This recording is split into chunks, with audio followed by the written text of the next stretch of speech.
ಇವತ್ತು ಶಿವರಾತ್ರಿ ಹಬ್ಬದ ಸಂಭ್ರಮ ರಾಜ್ಯದೆಲ್ಲೆಡೆ ಮನೆ ಮಾಡಿದೆ. ಕಲಬುರಗಿಯ ಆಳಂದದಲ್ಲಿರುವಂತಹ ಲಾಡ್ಲೆ ಮಸೀದಿ ಏನಿದೆ, ಆ ಮಸೀದಿಯಲ್ಲಿ ಇವತ್ತು ಶಿವ ಮೂರ್ತಿಗೆ ಪೂಜೆಯನ್ನು ಸಲ್ಲಿಕೆ ಮಾಡೋದಕ್ಕೆ ಹೈಕೋರ್ಟ್ ಅವಕಾಶ ಕೊಟ್ಟಿರುವಂಥ ಹಿನ್ನೆಲೆಯಲ್ಲಿ ಲಾಡ್ಲೆ ಮಶಾಕ್ ದರ್ಗಾದಲ್ಲೂ ಕೂಡ ಶಿವರಾತ್ರಿಯ ಸಂಭ್ರಮ ಕಳೆಗಟ್ಟಿದೆ. ಶಿವಲಿಂಗ ಪೂಜೆಗೆ ಅವಕಾಶವನ್ನು ಹೈಕೋರ್ಟ್ ಕೊಟ್ಟಿರುವಂಥ ಹಿನ್ನೆಲೆಯಲ್ಲಿ ಸ್ವಾಮೀಜಿಗಳಿಂದ ದರ್ಗಾದಲ್ಲಿರುವಂಥ ಶಿವಲಿಂಗಕ್ಕೆ ಪೂಜೆ ಸಲ್ಲಿಕೆ ಆಗುತ್ತೆ. ಅದಕ್ಕೂ ಮುನ್ನ ದರ್ಗಾದಲ್ಲಿ 12:30ಯಿಂದ 3 ಗಂಟೆವರೆಗೂ ಕೂಡ, ಅಂದರೆ ಇವತ್ತು ಶುಕ್ರವಾರ ಇರುವಂಥ ಹಿನ್ನೆಲೆಯಲ್ಲಿ ಅವರಿಗೆ ನಮಾಜ್ ಮಾಡೋದಕ್ಕೂ ಕೂಡ ಅವಕಾಶವನ್ನು ಕಲ್ಪಿಸಿಕೊಡಲಾಗಿದೆ. ಶಾಂತಿಯುತವಾಗಿ ನಮಾಜನ್ನು ಮಾಡಿದಂಥ ಮುಸ್ಲಿಂ ಬಾಂಧವರು 2 ವರ್ಷದ ಹಿಂದೆ ಅತಿ ದೊಡ್ಡ ಗಲಾಟೆ ಆಗಿತ್ತು, ಅತಿ ದೊಡ್ಡ ಗಲಭೆ ಸೃಷ್ಟಿಯಾಗಿತ್ತು. ಈಗ ತಲಾ 15 ಜನ ಮುಸ್ಲಿಮರಿಗೆ ಪ್ರಾರ್ಥನೆ ಸಲ್ಲಿಕೆ ಮಾಡೋದಕ್ಕೆ ಅವಕಾಶವನ್ನು ಮಾಡಿಕೊಡಲಾಗಿದೆ. ಇದರ ಜೊತೆಗೆ ಇವರ ಪ್ರಾರ್ಥನೆ ಮುಗಿದ ಬಳಿಕ ಸ್ವಾಮೀಜಿಗಳಿಗೆ ಅವರು ಕೂಡ 15 ಜನ ತೆರಳಿ ಪೂಜೆಯನ್ನು ಸಲ್ಲಿಸಿ ಬರಬಹುದು.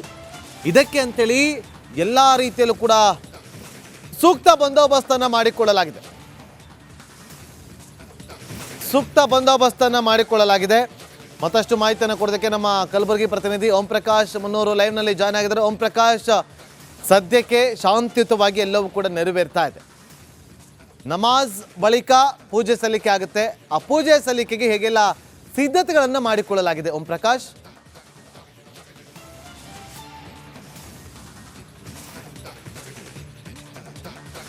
ಪಟ್ಟಣದಲ್ಲಿರುವಂಥ ಏನು ಆ ಲಾಡ್ಲೆ ಮಶಾಕ್ ದರ್ಗಾದಲ್ಲಿ ಇವತ್ತು ಹಿಂದೂ ಮತ್ತು ಮುಸ್ಲಿಮ್ರು ಇಬ್ಬರಿಗೂ ಕೂಡ ಕೋರ್ಟ್ ಒಂದು ಆದೇಶ ಮಾಡಿರುವಂಥದ್ದು. ಅಂದರೆ ತಲಾ 15 ಜನರ ತೆರಳಿ ಪ್ರಾರ್ಥನೆಯನ್ನು ಮಾಡಬೇಕು ಅನ್ನುವಂಥದ್ದು. ಆದರೆ ಬೆಳಗ್ಗೆ 12:30ರಿಂದ ಮಧ್ಯಾಹ್ನ 3 ಗಂಟೆವರೆಗೂ ಕೂಡ ಮುಸ್ಲಿಮರಿಗೆ ಏನು ಆ ಪ್ರಾರ್ಥನೆಗೆ ಅವಕಾಶ ಕೊಟ್ಟಿತ್ತು. ಅದಾದ ಬಳಿಕ ಸಂಜೆ 4 ಗಂಟೆಯಿಂದ ಮಧ್ಯರಾತ್ರಿ 2 ಗಂಟೆವರೆಗೂ ಕೂಡ ಹಿಂದೂಗಳಿಗೆ ರಾಘವ ಚೈತನ್ಯ ಶಿವಲಿಂಗಕ್ಕೆ ಪೂಜೆಗೆ ಅವಕಾಶ ಕೊಟ್ಟಿರುವಂಥದ್ದು.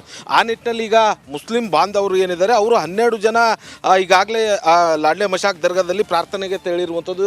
ಸದ್ಯ ನಾನು ಆ ಲಾಡ್ಲೆ ಮಶಾಕ್ ದರ್ಗಾದ ಹಿಂಭಾಗದಲ್ಲಿರುವಂಥ ಮತ್ತೊಂದು ಗೇಟ್ ಏನಿದೆ, ಈ ಒಂದು ಎಂಟ್ರೆನ್ಸ್ ಗೇಟಿಂದ ಅವರಿಗೆ ಅವಕಾಶ ಮಾಡಿಕೊಟ್ಟಿರುವಂಥದ್ದು. ಇಲ್ಲಿಂದ ಒಟ್ಟು 12 ಜನ ಈಗ ಲಾಡ್ಲೆ ಮಶಾಕ್ ದರ್ಗಾದ ಒಳಗಡೆ ಹೋಗಿರುವಂಥದ್ದು. ಇವತ್ತು ಶುಕ್ರವಾರ ಆಗಿರೋ ಹಿನ್ನೆಲೆಯಲ್ಲಿ ಅವರೆಲ್ಲರೂ ಕೂಡ ಪ್ರಾರ್ಥನೆಯನ್ನು ಮಾಡೋದಕ್ಕೆ ಮುಂದಾಗಿರುವಂಥದ್ದು. ಭಾಳ ಪ್ರಮುಖವಾಗಿ 15 ಜನರಿಗೆ ಅವಕಾಶ ಕೊಟ್ಟಿರುವಂಥದ್ದು. ಆದರೆ ಅವರು 12 ಜನ ಬಂದಿದ್ದಾರೆ ಅನ್ನುವಂಥದ್ದು ಈಗ ಪೊಲೀಸರಿಗೂ ಕೂಡ ಆ ಒಂದು ದಾಖಲಾತಿಯನ್ನು ಕೊಟ್ಟಿರುವಂಥದ್ದು. ಅಂದರೆ ಯಾರೆಲ್ಲ ಒಳಗಡೆ ಹೋಗಿ ಪ್ರಾರ್ಥನೆ ಮಾಡ್ತಾರೆ ಆ ಒಂದು ಲೀಸ್ಟನ್ನು ಪೊಲೀಸರಿಗೆ ಸಬ್ಮಿಟನ್ನು ಮಾಡಬೇಕಾಗುತ್ತೆ. ಆ ನಿಟ್ಟಿನಲ್ಲಿ ಪೊಲೀಸರಿಗೆ ಸಬ್ಮಿಟ್ ಮಾಡಿ ಈಗ 12 ಜನ ಒಳಗಡೆ ತೆರಳಿ ಪ್ರಾರ್ಥನೆಯನ್ನು ಮಾಡ್ತಾ ಇರುವಂಥದ್ದು.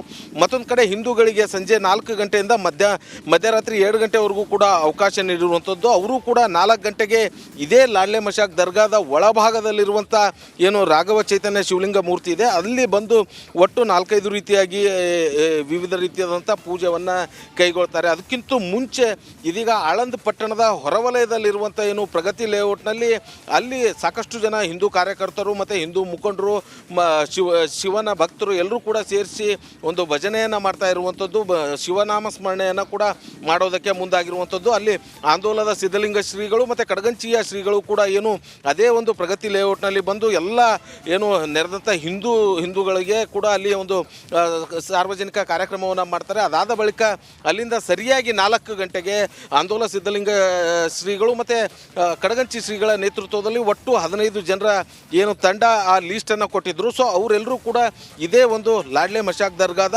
ಒಳಭಾಗದಲ್ಲಿರುವಂಥ ರಾಘವ ಚೈತನ್ಯ ಶಿವಲಿಂಗಕ್ಕೆ ಬಂದು ಪೂಜೆಯನ್ನು ಮಾಡ್ತಾರೆ. ಅದಾದ ಬಳಿಕ ಪೂಜೆ ಮುಗಿಸ್ಕೊಂಡು ಮಧ್ಯರಾತ್ರಿ 2 ಗಂಟೆವರೆಗೂ ಕೂಡ ಕಾಲಾವಕಾಶ ಇದೆ, ಅವರು ಯಾವಾಗ ಬೇಕಾದರೂ ಹೊರ ಬರ್ಬೋದು ಅನ್ನುವಂಥದ್ದು ಇದೆ. ಸೊ ಹಾಗಾಗಿ ಆ ನಿಟ್ಟಿನಲ್ಲಿ ಯಾವುದೇ ರೀತಿಯಾದಂಥ ಅಹಿತಕರ ಘಟನೆಗಳು ನಡೆಯದಂತೆ ಈಗಾಗಲೇ ಪೊಲೀಸ್ ಇಲಾಖೆ ಕೂಡ ಕಟ್ಟೆಚ್ಚರವನ್ನು ವಹಿಸಿರುವಂಥದ್ದು. ಇಡೀ ಆಳಂದ್ ಪಟ್ಟಣ ಪೊಲೀಸ್ ಇಲಾಖೆ ತನ್ನ ಸುಪರ್ದಿಗೆ ತೆಗೆದುಕೊಂಡಿರುವಂಥದ್ದು.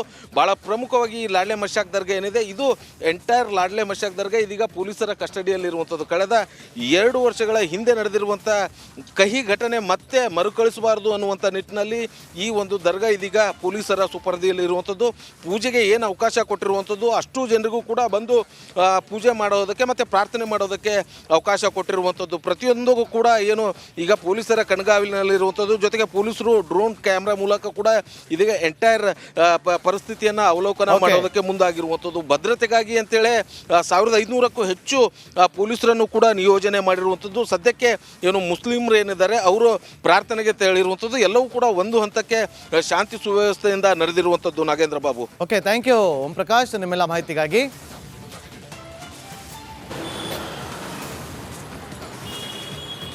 ಇದು ರಿಪಬ್ಲಿಕ್ ಕನ್ನಡದ ಬಿಗ್ ಇಂಪ್ಯಾಕ್ಟ್.